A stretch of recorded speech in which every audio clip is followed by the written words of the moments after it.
back to another episode of Riding the Wall. I'm Chad, and I'll be in here by myself tonight. Justin's out for tonight. He's got some things he's taking care of. He'll be back with us pretty soon. Pretty soon. Don't know when, but pretty soon. Nothing's gonna hold that guy down very long. But I've had some people saying, "Hey, what's going on? Where's the podcast at? I ain't had it for a couple of weeks." Well, sometimes life happens, and that's just what we have to do. We have to take care of life, and then we get back moving on. But wanted to get on here and get back into these podcasts because I've been missing it, to be honest with you. I'm having a lot of fun doing these things, and I've been missing it. So I wanted to get on here. I know, like I said, I really wanted to talk about Vegas with Kyle Larson. That's my guy. He won the race. And I really wanted to talk about, which we can now because it was the latest race at Homestead. I don't even know how to explain that. It was a good race. It was typical Homestead racing. You know, there was a lot of guys up there riding the wall, and the whole track is just spaced out. It's a lot of good racing, top to bottom. The track adjusts, the drivers adjust, and what you're seeing from these guys early on is not going to be what you see from these guys later in the race. And it held up to that typical Homestead Miami race. But what really got me is Larson's move, that he just took out the barriers there at the entrance to pit road. And I think I've probably only seen that maybe once or twice in my life. Somebody actually hit those barrels, and usually they're spinning out. They're out of control. They don't really have a choice. That's just where the car took them, and they hit the barrels. But not this time. He was coming in pretty hot. A lot of people blaming it on Blaney for coming in too slow. Some people blame it on Larson for coming in too hot. It may be a little bit of both. I don't know. I think I'm going to put the blame on Larson for coming in too hot.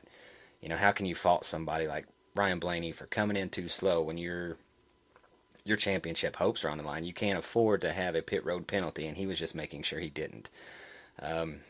Larson was just trying to, like he said in his post-accident interview, he just came in too hot. He was trying to make the best gains that he could.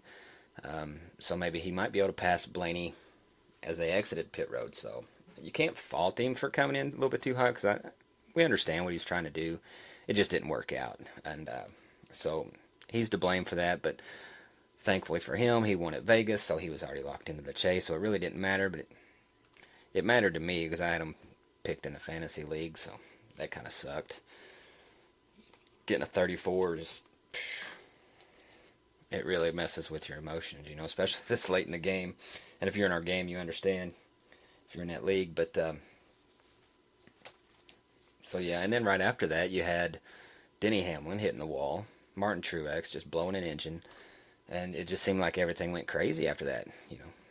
Everything was together and going like it should be, and then all of a sudden this happened, that happened, and it was just like, whoa, what? And next thing you know, the race is over, and Seabell wins after he was almost a lap down. After he started trying, when he I'll never forget that. That was probably my favorite part of the race was when Christopher Bell's crew chief said, "Hey, we need to try to stay on this lead lap here. I know we're struggling, but we need to stay on the lead lap." And he's like, "Okay, I'll start trying now." It's pretty funny because he said it so calm and cool. I know he was being as sarcastic as hell, but he was just, okay, nonchalant. Yeah, I'll start trying, whatever. And then next thing you know, he wins the race. So congratulations to Seabell. I pull for Seabell. I don't. There's some drivers out there that I root against. Not very many, but there's a couple. And then there's a couple, Larson and Kyle Busch, that I root for. Seabell just kind of falls in the middle there. Where I don't root for him. I don't really root against him, but sometimes I will root for the kid. And so I'm happy to see him do pretty good. I know last year for him was a struggle winning when he had to, and that's got to be just stressful, anxiety-filled week, So he didn't have to do that again this year. He was able to win and then move on to Martinsville without all the stress and hassle, like some of these other guys that we're getting ready to talk about. So with that being said about Miami, let's look ahead at Martinsville a little bit. So here's what we've got, and I don't know the exact numbers on it. I mean, I know the order they're in as far as their playoff standings. I don't know exactly how many points they're out or below the cut line. I don't know. Um, but we've got Larson and Bell locked in. Vegas and Homestead, we just talked about. They won, so they're locked in. Nothing to worry about. They can just go out there, and that is ideal as, well, I don't know, but I would have to assume that that would be as ideal as it can get for a NASCAR guy is to go into a place like Martinsville and a cutoff race. I would not want to be in a position where I had to win, because that's just a tough track. You can run a perfect race and somebody else's mistake is going to take you out very quickly and very easily, and you just don't want that on your, in the back of your mind. You don't want to have to go in there with that kind of stress. It just makes a bad day worse. And the only thing to fix it is a win. But so we got Larson and Bell locked in. Now, what I've been thinking about is the scenario for these other 6 guys. So let's take a look at Byron. What's Byron got to do to lock himself into Phoenix? Well, he's got a pretty good cushion on the lead, or on the in the points over Blaney, Reddick, Truex, Hamlin, and Buescher. He's comfortable. He's as close as you can get to being locked in without actually being locked in. So all he needs to do is go out, have a decent race. Don't crash out before the end of the first stage. Go up there and get you some points, get you some stage points, run a clean race, and then let the chips fall where they may, and you should be in. No sweat. Now, I know that's easier said than done. It's Martinsville. There's a lot of bumping and banging going in them turns. Somebody coming in a little bit hot can spin you out, put you into the wall, end your day early. That's the only thing you're really trying to not do if you're William Byron. Just keep it clean, get some stage points, have a decent race. So I consider William Byron pretty much locked in. I don't really think he's going to have much of an issue with that. With the year that he's been having, he is going to be fine. So that's going to be 3 spots taken, right? We're looking for 4. So with those 3 out of 4 spots are taken. So that leaves the rest of the guys fighting for 1 spot. 5 guys, 1 spot. Let's take a look at them. Starting at the bottom here. Let's go Chris Buescher. What's he got to do? He's got to win. Has to win. He's so far out of the points. He could win stage 1, win stage 2, finish second in the race. He's probably still not going to advance. So he has to win. No option. But with the kind of year that Chris Buescher has been having, it's not out of the question. He could do that. I mean, this is the best year he's ever had. And he's got a teammate that's going to help him as much as he can advance, right? And his teammate, by the way, is somebody who is very good at racing at Martinsville with Brad Keselowski. So keep your eye on Buescher. I don't expect him to move on. I think he will end up falling out, but I think he's going to have a good race. I'm hoping that he don't push too hard and end up taking himself out. He's got to be very careful. He's got to get everything that he can. Stage points don't matter, so he don't have to play the stage point game in stage 1 and stage 2. That's out the window for him. All he has to do is go out and win. One goal, win. Can he do it? Yes.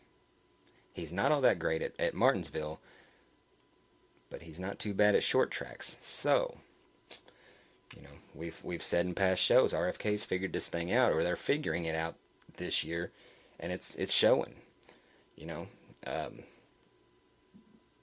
It would not surprise me at all if Christopher Buescher wins this race. I don't look for that to happen, but it wouldn't surprise me. But that's what he has to do. He has to win. That's it.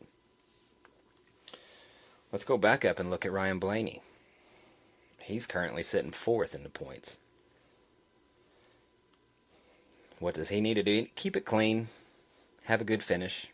Like I said, I haven't done the points. I don't know exactly what they need. How many points do they need to get to finish ahead of this person or that person. I haven't played out all that scenario, but just quickly looking at it, he needs to keep it clean. Don't get involved in anybody's accidents. Ideally you don't want to have any pit road mistakes, but it's possible. Just make them don't make them very big mistakes. You got to finish up towards the front of the field. You got to finish. I think Ryan Blaney. I don't know. Looking at it, I'd say he'd probably have to finish around somewhere in the 10th spot. 10th or better, he should be good. You know, go up there, pick up a few stage points, finish in the top 10, should advance, quite possibly. You know, depending on what these other people do, and that's why this race is going to be so drama-filled. Every lap, we're going to have these announcers on TV updating these points and saying who's in, who's out, and it's going to change by the lap. So you're going to see a lot of shuffling of these eight drivers, 8 names that I'm talking about. But I think Blaney, just keep it clean, get you a top 10, go up there and get you some stage points, keep the pit road mistakes to a minimum. Should be good, right? Should be good. And like I said again, easier said than done. Because Ryan Blaney's year, he didn't really have much of a first half of the year. It was kind of all over the board. You know, with the year that he had last year, no wins. He comes into this year, he's got not much to really show for it. You know, he's had a few good finishes. I remember he finished second at Phoenix. But nothing really major that stands out until he gets that win there at Talladega and locks himself in. No. I'm sorry. Charlotte, that's what I'm thinking of. Sorry, I had to look that up. I knew he locked himself in with a win, but I couldn't remember where he was. He won at Charlotte. So, and then after that, he's had a pretty good year. He just had to get that monkey off the back, get the win, and then go race. And that's what he's been able to do, and look where he's at. He's in the top 4 heading into the cutoff race at Martinsville. So keep it clean, run your race, do what you do. You're going to be good, Mr. Blaney. Now, with that being said, it gets to be a little bit hairy behind him. So, depending on what these guys behind him do, is going to depend on what Blaney has to do. And that's where it gets crazy. And it's going to make it an amazing race to watch.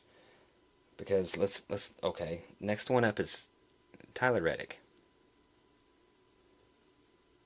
And this is where these all kind of, I don't know. Reddick is in a, I don't know. I want to say he's in a good spot. I want to say he's in a bad spot. It's tough to say. He's below the cut line, which is a bad spot. He's in a good spot because he's got some guys out there with him that's looking to help him. But then at the same time, those same guys are fighting for the same thing he's fighting for. So it's not really a good spot. So I don't know. Do you think he's a good spot or bad spot? It's 50-50 if you ask me. But what does Tyler Reddick need to do to advance? He just needs to have a good run. You know, again, just like everybody else, keep it clean, have no pit road mistakes. He needs to have no pit road mistakes. Not keeping them at a minimum like Byron or maybe Blaney. He has to have no mistakes. He needs to finish towards the front.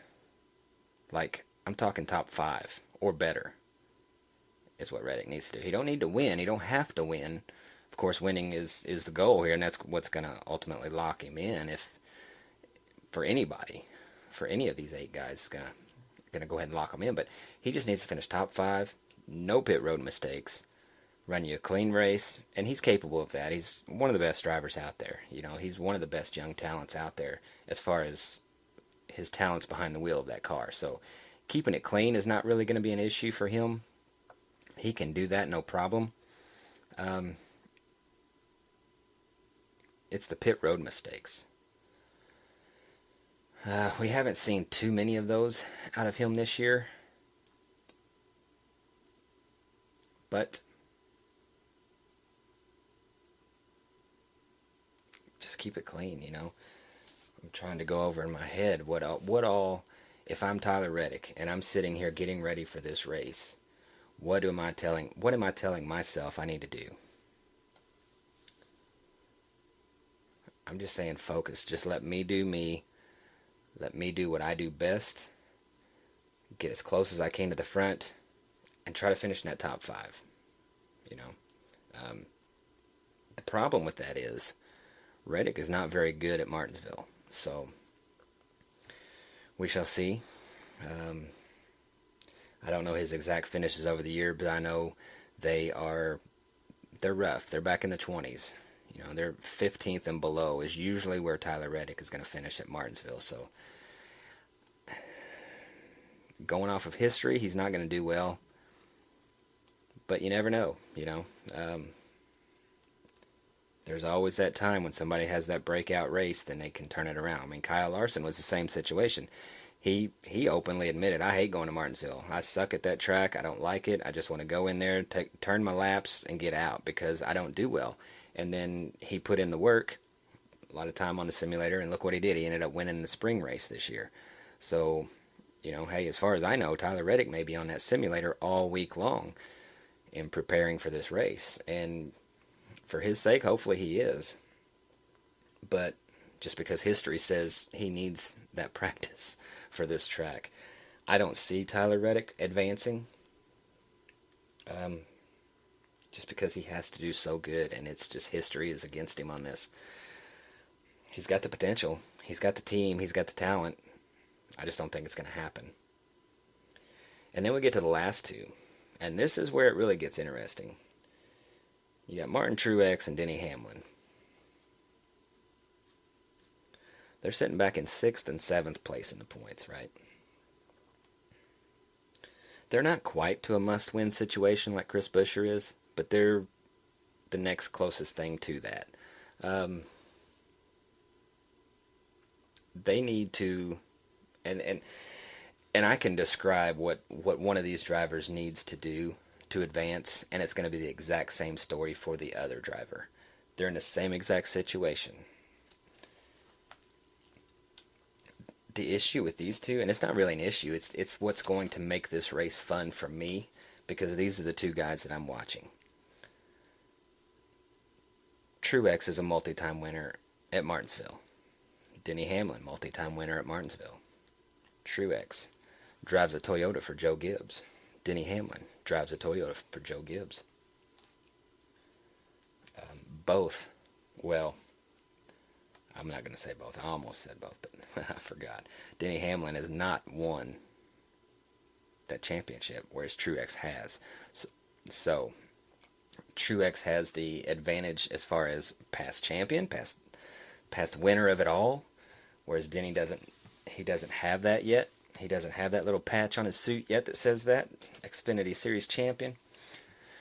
But when I say Xfinity, I mean Cup Series champion. What am I doing? What am I talking about? Jesus. It's getting late and I've got dinner on the brain. But Truex has won the championship before. Hamlin has not. So you got to give that little bit of experience there to Truex. And these guys are both, I mean, they're veterans. They know what it takes to get around this track. They know what it takes to win. And they're teammates. So what's going to happen? What's going to happen late in this race when you've got Martin Truex or Denny Hamlin? It don't matter. One of them's running, let's say one of them's running third, the other one's running fourth. And they both have to finish in that third or better spot. You know? Let's say Truex is running third and Denny Hamlin is running fourth. Is Denny Hamlin going to knock Martin Truex out of the way to get to that championship 4? Now, I know there's a lot of people out there that are anti-Hamlin that are going to say, yeah, he'll knock him out of the way and then laugh about it the whole time. Well, he might. Is he going to sit back and just try to get around him clean and let the chips fall where they may at the end of the race when the checker flag falls? He might. It's Denny Hamlin. He can be a very clean driver if he wants to be, but he can very well be a very bullish driver if he wants to be. I can't blame him. I mean, if I'm in his situation, like I've said before, I'll probably spin out my mom to get a trip to the championship 4 or a win or something of that nature. So it's all on the line right here. This is what this guy's been fighting for forever, for his whole career in the Cup Series.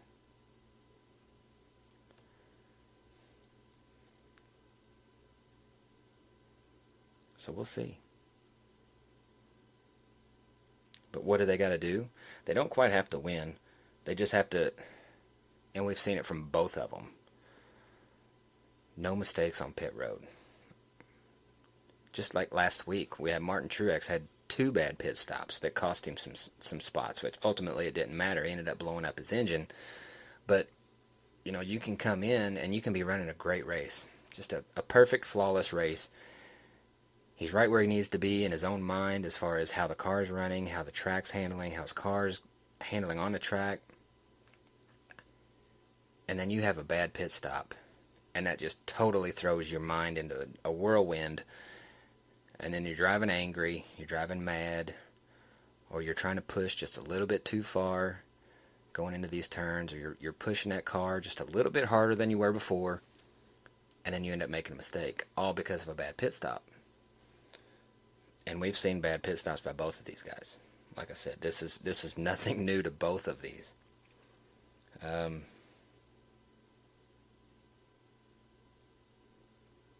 Like I said, they don't have to win, but they both need to finish as close to the front as they can. I mean, I'm talking like got to be top 5, have to. Maybe even top 3. But if I'm one of them two guys, I'm going out there with the mindset of winning the race. And getting as many stage points as possible. I mean, you almost have to. Which is tough to do. With so many people. And maybe not this far into the season. But, so many guys out there, they either they're planning on winning the race or they're planning on getting the stage points to advance. Well, this is it. Now it's put up or shut up. So you got to get the stage points. You got to go for the win. And the thing with both of these guys, they're both talented enough that they can do that. They, like I said, multi-time winners at this track. Both of them have been to the championship 4 numerous times.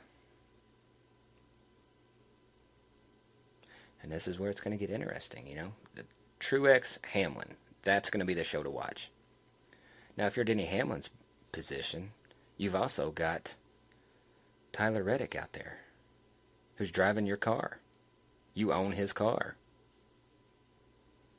What do you do if he's the guy right in front of you? Do you spin him? Bump and run?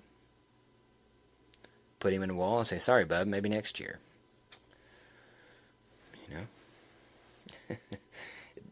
I would not want to be Denny Hamlin right now. And I'm going to give you my take on Denny Hamlin real quick. I've talked to so many people that say, I don't like Denny Hamlin. Don't like him. I want to see him wreck every week. I want to see him lose every week. Whatever the case. I'm not that way. I'm not a Denny Hamlin fan. I don't root against the guy. And I feel that when I hear him talk about a situation that happened on the track the previous week, sometimes I've listened to his podcast a few times. I feel like everything that he says and his point of view on certain topics, I agree with. The whole Ross Chastain incident. I don't blame him for doing that. I would have probably took Ross Chastain out before that. I mean, look how many times Chastain cost him a race or cost him a good finish last year. He was just getting ahead of that ball game this year, That's how you get somebody to leave you alone. Stay off of me. Dump them. Dump them quick, dump them hard. They'll leave you alone. And that's what he did. He just did the wrong thing by admitting it, yeah. You don't never do that. I mean, everybody knows that, you would think, but I guess not. Some have to learn the hard way. So his position on a lot of things are just, I agree with them a lot of people don't, and that's why a lot of people don't like him. But I view Denny Hamlin right now as the Ric Flair of NASCAR. Is there anything wrong with that? Hell no. Because as most of you know, Ric Flair was the best. He was the best, you know. Every Mount Rushmore of wrestlers have Ric Flair on it. You know, I mean, I hate to go off about wrestling right now. Actually, I don't hate it, but some of you may not know what I'm talking about, but most of you will. You know, Hulk Hogan's looked at as the face of wrestling. Ric Flair was better. He just didn't get all the accolades that some of the other guys did. And that's kind of where Denny Hamlin is right now. He's trash talking. Nothing wrong with that. Most of us do. We have fun with it. I look for a moment to trash talk anybody I can whenever I can. Why not? Just takes them out of their game. That's all. I mean, like in our fantasy league right now, me and Scotty, HR Scotty, that's all we do to each other. We just trash talk all week long. We make fun of each other. Now we love each other. You know, we're brothers from another mother, and we'll protect each other till the death. But you know, we're gonna make fun of each other the whole time. We just trash talk. That's what we do, and that's what Denny Hamlin's doing right now. He's just trying to get these other guys out of their game, off their A game. Ain't nothing wrong with that, and that's why a lot of people don't like him. But whose issue is that? It's not Denny Hamlin's. So, but that's my take on these final 8 drivers. Larson, Bell, Byron, they're good. Nothing to worry about. Go run a clean race. Larson and Bell don't even have to do that. They can just go out there, take a lap, and come back in. Whatever. They're locked in. Byron, run a clean race. Busher, you better swing for the fences. He's capable. Just got to do it. Blaney, keep it clean. Do the best you can. Talented enough to do it. I like Blaney. I wouldn't mind seeing him do it. Reddick, you're in a pickle, son.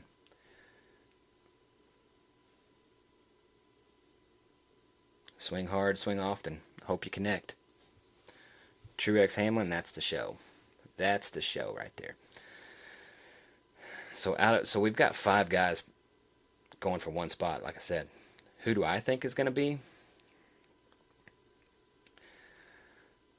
Well, I don't know.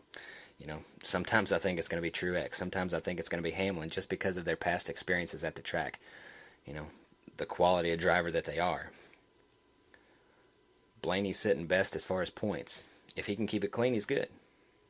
Reddick, talented enough. Busher, same thing, talented enough. They both just got to swing for the fences. Hope they connect. And as we know, the old Hail Melon move, illegal this year. So I wasn't much a fan of that move anyway when it happened. It was great. It was incredible to watch. Very incredible. I mean, look, I'm still talking about it a year after it happened, as a lot of people have been. But I wasn't a fan of it. It's kind of a cheap move. But it worked. Hey, it worked. It got him. It accomplished what he needed to accomplish. So, and it was the inspiration for the name of this podcast. But we won't be seeing any of those this year. And I'm fine with that.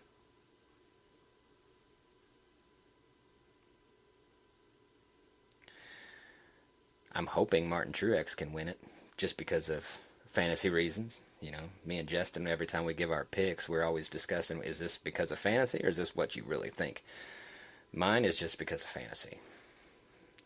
Fantasy standings and fantasy standings only, I'm thinking Martin Truex is going to win it. And that's who I picked in this week for my league pick was Martin Truex. He was the last,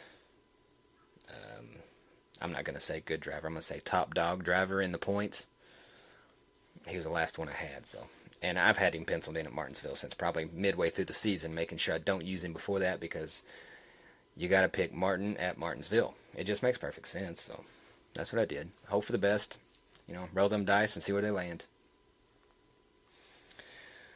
Let's see. that's really all I got to cover about Martinsville. I just want to talk about the drivers, pick my view on what they needed to do, who I think is going to do what. I'm not looking to talk about it all day. We've been hearing about Martinsville all week. It's going to be a hell of a show. I can't wait. I'm usually not looking forward to Martinsville's race just because, I've been there a couple of times. I've watched a couple of races. My first ever NASCAR race was at Martinsville in 1999. I looked it up just to see exactly what year it was that I went just the other day because I couldn't remember. I knew it was late 90s, and I only knew that. I only remembered that because Dale Sr. was still driving, so I knew it was late 90s, and I was married at the time, and I got married in the mid 90s, so somewhere in that window. I looked it up, and it was 1999. Jeff Gordon wins the race, which made me mad. I was not a Gordon fan. And Dale Earnhardt Sr. finished second. And I do remember Sr. was like 2 laps down at one point in that race, and he come back to finish second. And I think had they had maybe 10 more laps, Sr. would have got him. But that was my first NASCAR race at Martinsville. But still, I've always thought the racing at Martinsville was just a little bit, I don't know. I view it as slow. It's not really a slow track. When you think about it, it's 2 drag strips with a hairpin turn at the end. That's crazy when you think about it like that. Because as soon as these guys come out of the turns, they're just stomping on that gas and they're gone as fast as that car will get them. And then they're hard on the brakes. And that's what makes it interesting, because if the guy in front gets on them brakes a little bit too soon, they're going to get bumped from behind. Could be spinning out. Could hit that wall. So it's a nerve-wracking track. But I've just never really looked forward to a Martinsville race. But I am now that we have this as a cutoff race. You do good, you're going to the championship 4. That makes it exciting. That makes a track that I didn't look forward to. Now I'm looking forward to it. And that's what NASCAR should be doing, right? Make some of these places exciting again. And I view it as exciting, so we'll see. We're definitely going to tune in. Definitely going to be pulling for whoever you're pulling for. Hope for the best, man. This is a track that it can get crazy. And as a matter of fact, it did get crazy. That first race that I went to was the race that I believe it was. The first 2 races that I went to were both at Martinsville. And one of them was the race that Tony Stewart got out and threw his helmet at Kurt Busch. Kurt Busch was in that Sharpie car, number 97. I think Kurt ended up hitting him and taking him out, and Tony got out, and this was a young Tony, right? So he gets out, and he's standing in the middle of the track, right there in turns 1 and 2, and just chucks that helmet right at Kurt Busch. I remember that. It was awesome. But yeah, those are probably my 2 biggest highlights from Martinsville. I never got a hot dog while I was there. I didn't know they were so famous at the time. I was just a young guy. I didn't know the Martinsville hot dog was a thing. But if I ever go back, I'm going to have to get one. Make fun of me if you want, going to get a hot dog, but just to see if they're as good as they say they are. But that's my take on Martinsville, so we'll move on. Moving on. Second thing I wanted to do in this episode was give a shout out to my son, who, as we've talked about before, he's big into the iRacing thing now, and I've been watching him. And let me tell you, this kid is good, man. He's good at this iRacing stuff. And he races. He got his first win. I've talked about this on the past episode. He got his first win not too long ago. But what makes it a big deal, I know a lot of people out there are iRacers, and they win all the time, right? That's no big deal. But he's in a league. Eric is in a league, and he got his first win, and they air their races every Monday night on YouTube at 8:30. If you go to, I think it's Chop Shop Racing, C2 Gaming. I don't know exactly which one of those 2 they go by, but I know they say both of those. I call it Chop Shop Racing, so I want to give a shout out to them too, because and they have like an announcer on there that actually calls the races just like you'd be watching it on TV. So one week they run late models on dirt, and the next week they'll run sprint cars on dirt. And it's the same guys out there running, but it's, they got a point standings, and they got, keeping tracks of wins and losses. So you're really like in the racing atmosphere.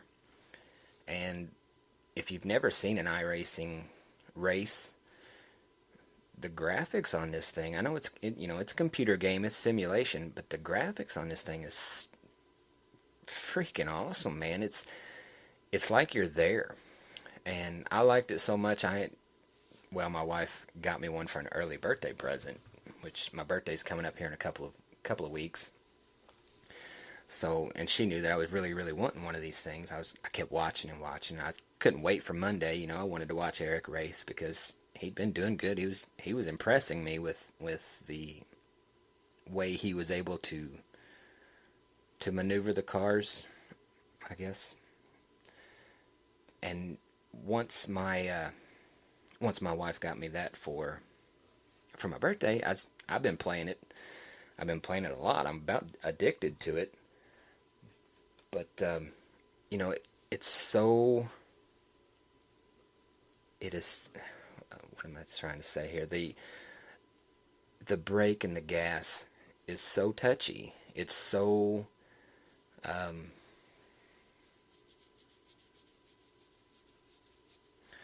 The words that I've got, it's escaped me now. Like I said, I can't talk tonight. But it's so touchy. If you hit that gas just a hair too soon or a hair too hard, you're going to spin out. And I'm watching this kid he's never been in a race car before.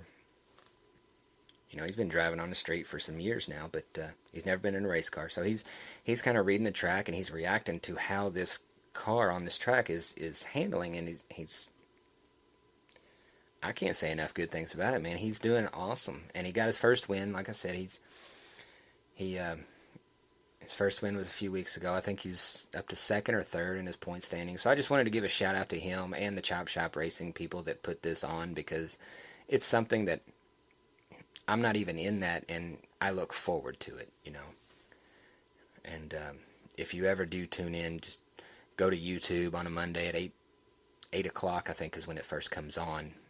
And the actual race starts at 8:30. They got some practice time before that, but you'll see Eric on there, and he's been doing pretty good. I think last week he started on the pole, ended up finishing second to a guy that really runs at the track that they were racing at. I mean, he races that track in real life, and Eric ran second to him, was gaining on him. So, Eric, you're doing pretty good. Just wanted to say that. Pop's proud, and keep up the good work. And I'm trying to, like I said, I've gotten just a week or so ago, I've gotten the iRacing thing, so I've been on it, and I'm trying to build my rating up there to where I can get in some of these same races as Eric does, because I'm sure he's going to kick my butt. He's going to wipe the floor with me for a little while, but I'll get there. But I just wanted to give a shout out to him and the Chop Shop Racing thing for putting that on. It's a pretty cool deal. And when you tune into that, you're going to see the ridingthewall.com right there on Eric's car. He put that on there, and I think it looks pretty cool. He's got the sweetest looking ride on the track, guaranteed. So good job to that. But moving on with the league standings, last thing we're going to talk about. Now I'm recording this on a Friday. Normal picks were in by Thursday night, 7 o'clock. But like I said in the start of this, Justin's been dealing with things. He's taking care of what he needs to take care of. I don't know who's got who picked yet. The only ones that I know that have been picked are, let me pull this up here. I know I took Martin Truex. I know Jess, she took C. Bell. She took Christopher Bell. And I know that H.R. Scotty has taken Kevin Harvick. So, that's all I know.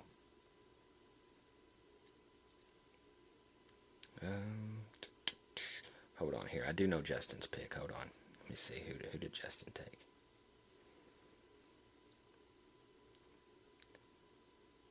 He took Kyle Larson. So those are the only four that I know. Hopefully Martin Truex can win, because since the last time we've been on the air, I was doing pretty good. I think I was riding up in third spot last time we had a show, and Scotty was winning. Well, and then Miami happened. Scotty had Hamlin. I had Larson. It was ugly. So now everything got shaken up. And Hunter, of course, as we've talked about, well documented. Hunter has the sports almanac. He's back up top. He's winning by like 11 points over Chris, and then Scotty's sitting back here in third. I have fallen all the way to ninth, thanks to Kyle Larson coming in a little bit hot. I've got some that have passed me that I was hoping would not pass me, like Earl, Brian, and of course Jess. She got around me, so she's sitting in seventh.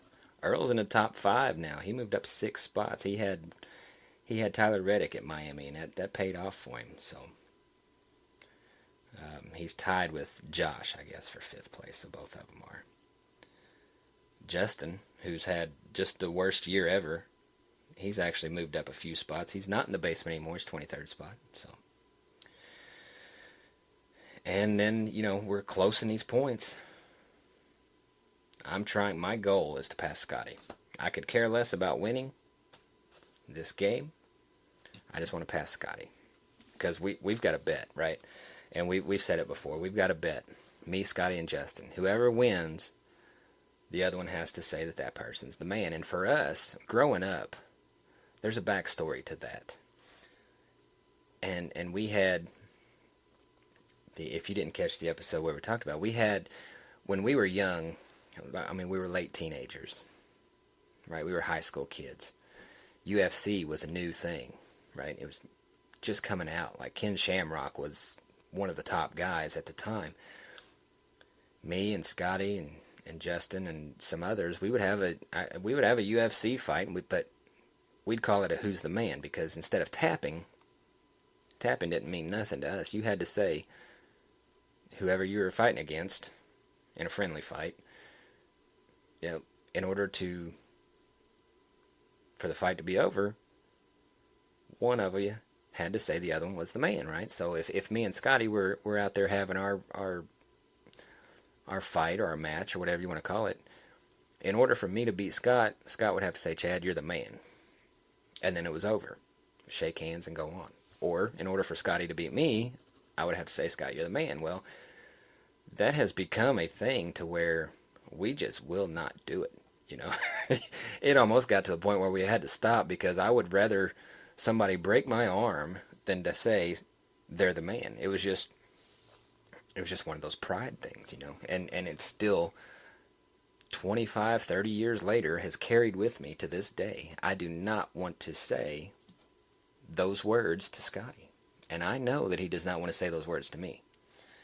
And we're trash talking each other all through the week. So my goal is not to win this whole league standings. It's just to beat HR Scotty. And I think I might. I'm like 22 points off of him. He's 22 points ahead. I've got to make up 23 points in 2 races. That's a tall order. I'll be the first to admit it. I don't know if I'm going to be able to do it. But I'm going to try like hell. And I'm not going to say it till after Phoenix, if I have to say it. And I know he's the same way. He's not going to say it till after Phoenix. But that's my goal. To make HR Scotty say I'm the man.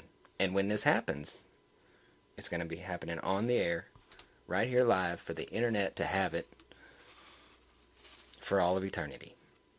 And Justin's been so far back here, he's already done it. He did it like a month ago. I laugh, but I feel bad for him, because I was in that boat last year. So, but we'll see what happens. Hunter, he's back on top. I think he's just toying with us, because he won this last year, right? And he fell down to like 5th or 6th spot, and he was just devastated. He thought it was over. We were like, dude, you had a bad race where you finished 15th, It's not over. Far from it. And here he is back on top, 2 races to go, 11 points in the lead. So, looks like he found that almanac. I think he lost it for a few weeks, but he's found it. He's back on top, and we'll see what happens at Martinsville. I think Martinsville's going to shake these points up quite a bit, so we'll see what happens. So that'll be it for me tonight. I'm going to get off here. I'm going to get something to eat because I think that's going to help me a lot. And I'm going to wind down, get ready to go to bed. And I hope all of you have a good weekend. Enjoy your Martinsville weekend. Hope your driver does good, unless you're HR Scotty. And I hope he wrecks on lap 1. And we will talk to you all next week. Right in the face.